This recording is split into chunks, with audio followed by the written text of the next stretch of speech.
जय हिंद दोस्तों, आपने क्वेश्चन बहुत ही इंपॉर्टेंट सर्च किया है क्लास 12th के नेक्स्ट एग्जाम के लिए। तो चलिए आप हमारी वीडियो के इन तक बने रहिए और मैं आपको बताने के प्रयास कर रहा हूं। और आने वाले एग्जामों में बहुत ही इंपॉर्टेंट और वीवीआई क्वेश्चन होंगे। तो क्वेश्चन है कि भारत की जनसंख्या की प्रमुख जननांगीय विशेषताएं कौन सी है। भारत की जनसंख्या की प्रमुख जननांगीय विशेषताएं कौन सी है, ठीक है। ये क्वेश्चन आपका है। तो आपको यहाँ पर पहले लिखना उत्तर देकर के भारत की जनसंख्या की प्रमुख जननांगीय विशेषताएं निम्नलिखित है। भारत की जनसंख्या की प्रमुख जननांगीय विशेषता क्या है, निम्नलिखित है। तो रोमन आपको पहले यहाँ नंबर 1 देना है। आपको यहाँ आयु लिखा हुआ है, यहाँ आयु लिखा हुआ है। तो आपको हम बांट रहे किसके आधार पर, तो आयु संरचना, आयु मतलब एज के आधार पर। भारत की जनसंख्या को किसके कर रहे हैं, वर्गीकृत कर रहे हैं आयु के आधार पर। तो कह रहा है कि आयु संरचना का तात्पर्य है, आयु संरचना का तात्पर्य मतलब अर्थ है कि आयु के आधार पर जनसंख्या को वर्गीकृत करना। बच्चे को मतलब जनसंख्या को किसके आधार पर कर रहे हैं, आयु के आधार पर बच्चे यानी कि जनसंख्या का क्या कर रहा है, वर्गीकृत कर। वर्गीकृत का अर्थ होता है बांटना। वर्गीकृत का मतलब क्या होता है, बांटना।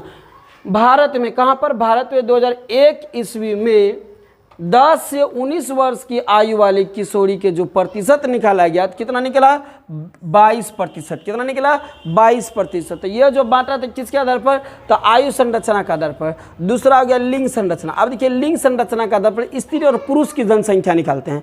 लिंग संरचना के आधार पर किसको, स्त्री और पुरुष के प्रति 1000 व्यक्ति पर यानी प्रति 1000 पुरुषों पर स्त्रियों को कितनी संख्या है वह जो हम निकालेंगे यह लिंग अनुपात कहलाएगी। क्या कहलाएगा, प्रति 1000 यानी पुरुषों की संख्या कितना लेना है, 1000, ठीक है ना। उसी में देखना कि इस 1000 पुरुष पर कितनी स्त्रियां पढ़ रही है, ठीक है ना। तो बहुत जोर से झटका लगेगा भाई। तो हम बांट रहे हैं लिंग अनुपात के आधार पर। किसके, तो कह रहा है कि इसके अंतर्गत स्त्री पुरुष के लिंग अनुपात को हम अध्ययन करते हैं। किसके, लिंग अनुपात निकालते हैं। लिंग अनुपात के द्वारा किसके, स्त्री और पुरुष के लिंग अनुपात निकालते हैं। करा और इसे प्रति 1000 क्या हम क्या बोले थे, प्रति 1000 पुरुषों में स्त्रियों की जनसंख्या को जो हम वितरित करते हैं अर्थात व्यतीत करते हैं या बांटते हैं या वर्गीकृत करते हैं, यह क्या कहलाता है, लिंग संरचना कहलाता है। कह रहा है कि भारत में पुरुषों की जनसंख्या स्त्रियों से अधिक है। भारत में जो पुरुष की जनसंख्या किससे, स्त्रियों से अधिक है। क्योंकि हमने बताया था स्त्रियों को कभी भ्रूण हत्या करवा कर मार देता है, शैशवावस्था में मार देता है, ठीक है ना।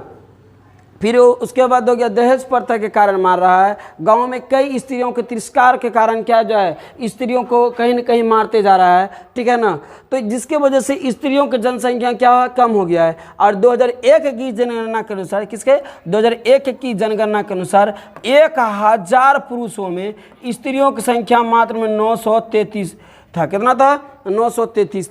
आप सोचिए कि वहाँ जो 67% कितना, 67% पुरुष है, कहाँ जाएगा। तो यही 67% पुरुष जो है ना, कुत्ता बिलाई छुछुंदर की तरह, ठीक है ना, इधर उधर घूमले फिरले चलता है गली में, ठीक है ना। लेकिन उसको पता नहीं है कि गलती का परिणाम मेरा ही है, ठीक है। आ रहा समझ में। तो चलिए आपका है अगला पॉइंट, आपको तीसरा पॉइंट है ग्रामीण और नगरीय जनसंख्या। ग्रामीण और नगरीय जनसंख्या। तो आपको याद रखिएगा कि ग्रामीण में कितने लोग बट रहे हैं, रह रहे हैं, निवास कर रहे हैं, और शहर में कितने कर रहे हैं, उसके आधार पर भी हम भारत के वायु लिंग संरचना को हम क्या करते हैं, विभाजित करते हैं, विभाजित या वर्गीकृत करते हैं। कारण निवास स्थल के आधार पर 77.2% जनसंख्या जो है कहाँ पर, ग्रामीण में वास करते हैं, जबकि 27.8% जनसंख्या कहाँ पर, नगरीय में। तो यह हो गया आपको नगरीय और ग्रामीण के आधार पर हम वर्गीकृत किए।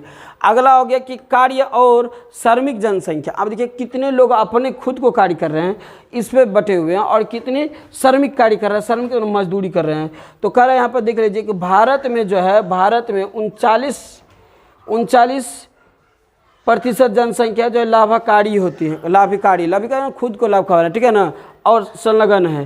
तथा शेष 61% जनसंख्या जो है श्रमिक है। श्रमिक ना मजदूर है। 61% जनसंख्या क्या है, श्रमिक है।